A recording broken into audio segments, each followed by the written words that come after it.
आज तक हमने कभी मदिरा आदि का सेवन नहीं किया और अपने मन को संतुलित रखा है जब भी किसी दोस्त या ऑफिस दोस्त ने हमें मजबूर किया है। ये सब के कारण हमें जड़ बुद्धि और पिछड़ी सोच का कहते हैं। अगर सत्य जड़ बुद्धि होता है तो हमारे पास एकांतिक में प्रश्न उत्तर करने कोई आए ही ना, जड़ बुद्धि से क्या बात करें।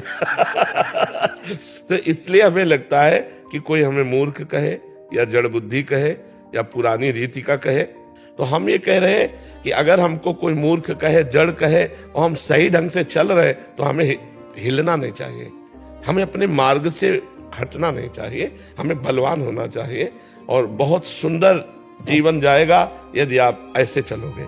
शराब पीने वाला, मांस खाने वाला, व्यभिचार करने वाला आज भले स्वस्थ दिखाई दे रहा है लेकिन कल दुर्गति को प्राप्त होगा।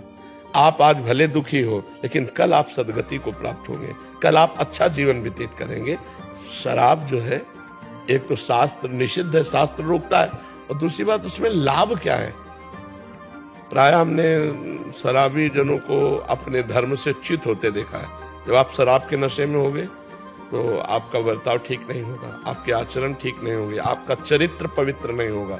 और नालियों में तो पड़े आप देखते ही, नालियों में पड़े आप देखो ना, नालियों में पड़े दिखाई देते, पैसा गया, स्वास्थ्य गया, इज्जत गई। भला ऐसा क्यों?